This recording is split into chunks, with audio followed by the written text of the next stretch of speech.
gets knocked down.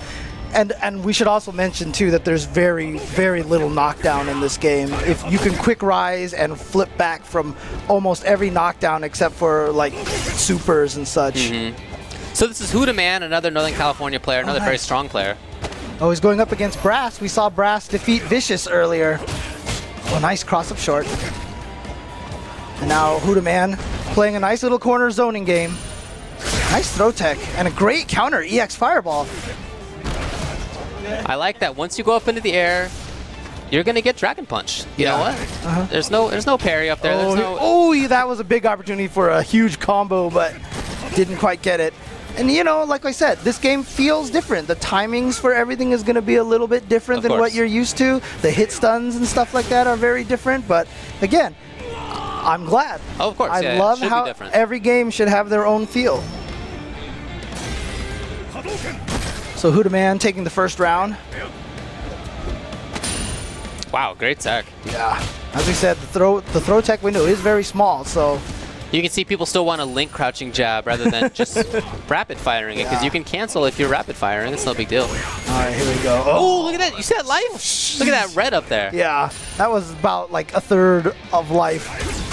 Oh, nice. Tried to parry, but that was an EX Fireball, so you got to parry both hits. Once you parry something, the only thing you can do is parry again.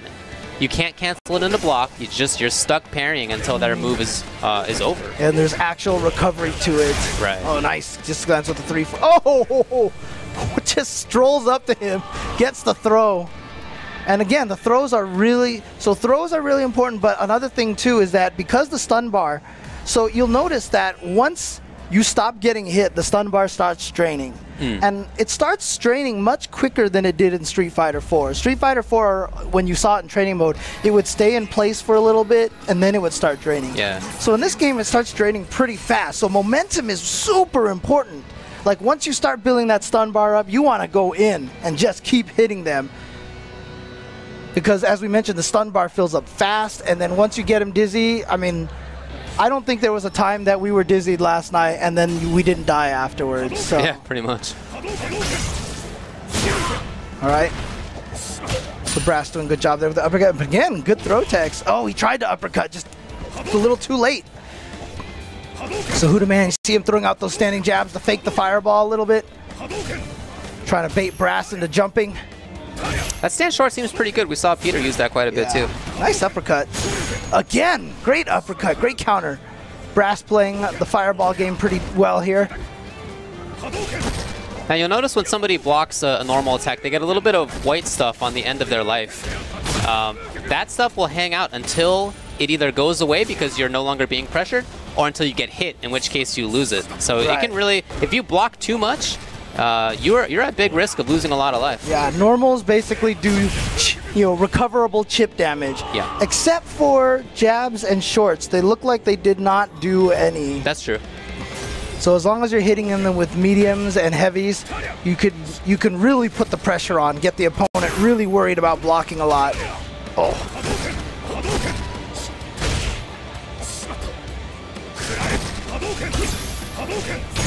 We mentioned how fast it is, but I really do think that you can still play a mid-rangey sort of game like this. Yeah, we were definitely playing against one Mr. Combo Fiend who was known for aggressive play, so we definitely got a very Combo Fiend heavy view. Yeah. But again, a lot of the players here don't know a lot of the combos. Like, I'm sure they're not really aware of the stand strong, low roundhouse link. Right. And once you land that, you can get a lot of good pressure when they're getting up and such. You also see them not using their V trigger. And also, I don't think a lot of players, I'm not sure if they know necessarily how to do the quick rises yet. So basically, it's hitting 3 punches for a quick rise or 3 kicks for doing a kick flip, basically. So you flip backwards You do back a little. roll. Yeah, you can also press down to get the little quick rise, and or back to get the back roll. Right. But the timing is a little different than it was in Street Fighter 4. When I kept trying to do it with Street Fighter 4 timing, it wasn't quite working the same way. Honestly, I always just mash the buttons. Right, exactly. And I do that still, so. So in Street Fighter 4, I didn't really mash them when I did the quick rise a lot of the time. Oh, okay. Nice. Gets right through there. Catches him with the overhead. You see him trying to push him. Okay, nice. He's really doing a good job. Very restraining on throwing those fireballs, picking the right moments. Brass playing really well here. Again, I mean, a lot of these players we know. We know LPN, we knew Vicious, we know Hudaman. Brass I'm not familiar with, but he's playing really solid. Really great job this round. Here it is. Yeah, you can hold it, and if you charge it up enough, like I mentioned, it does become unblockable. Oh! Ooh. Oh, wow. If he had just landed that uppercut, it could have even came close to killing him, but great job for Brass. Get that EX uppercut. Yeah, he looks good. Looks confident. There's Hudaman on our side of the screen. See the big crowd back there watching Street Fighter. Oh, you can see on the very right there, that is Mr. Richard Lee. Credit him for all of the awesome compilation videos from Evo and such. Really great filmographer, really great editor.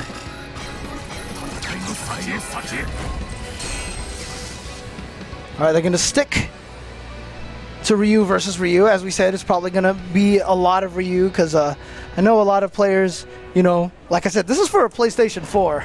Yeah. You're not gonna be trying things out that you are. You know, obviously, it's a new game. You have to try things out, but yeah, you can limit what you need to test. You know, yeah, by picking a character like Ryu, who you more or less know his game plan.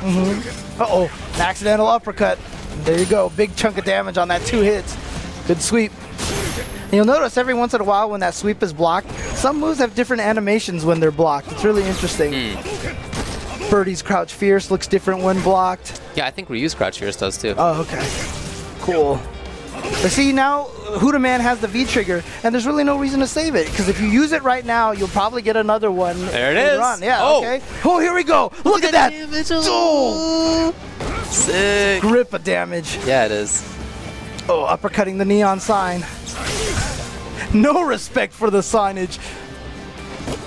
You see how that V trigger really turned things around for him? That one combo was 30% life. So if I were Brass, I would have seen, you know, you can look at that example of Hudaman turning it on and really using it as a big benefit to his play. But he hasn't been doing the same thing. Brass has not. Yeah, and you saw right there, Hudaman did jump roundhouse, low jab. That is definitely a Street Fighter 4 leftover habit, and that is something that you do not want to do as much in this game. As we said, standing strong, really great button for Ryu. So jump roundhouse, stand strong, combos into sweeps. And you know, we tried a lot of buttons against the different characters yesterday, and I didn't see anything that whiffs over crouching characters. So if you're worried about something like Ryu stand strong not hitting somebody as they're crouching, I don't think that's an issue in this game. Nice again by Brass. Second time he's done that. Tried to get the meaty fireball. Nope. So it's really interesting. They did take away a lot of the complex motions in this game. Like there's no 360s, Cammy's hooligans, no longer Tiger Need. But the supers are the same. They are quarter circle forward ×2. Ooh. Oh, he went for it. Risky, but you know what? It's understandable. All right, so we're at match point now here to move on. I believe this is to get to grand finals. You know, we saw a backdash there, but we should point out that backdashes are not invincible. Yep, no more get out of free jail cards there. No more need to read backdashes. If you do a backdash on wake up and a guy puts a button in you, you're just gonna get smacked. Just in general, there are fewer escapes. It's not just the lack of invincibility on backdashes, it's lack of invincibility on special attacks too. Yeah, and actually Ryu, you see off of his throw, the opponent doesn't get very far, doesn't get thrown very far, and when you get thrown, the only thing you could do is a quick rise in place. After throws, you cannot do the back roll. So no matter what, you know they're getting up right next to you. So Ryu's throw actually leads to a really cool throw or hit game. He can actually get really deadly once he starts getting a bunch of throws. Big chance. Pretty much any combo you're gonna do is gonna be legit. All right, so Brass here, dude, looking good. But here we go, V trigger. Yeah, activates the V trigger. You saw how much chip that did once he activated that. Look at that chip damage off of the V trigger.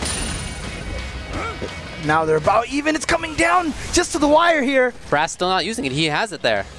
Yeah, but remember when you... Oh, great sweep. Here we go. Where's it going? Oh, of course. Beautiful block on the overhead. Oh, and the EX fireball is going to take it for Hudaman. Wow. Shaking his head because he knows that was, you know, so much more close than he wanted it, but great job to him. Brass.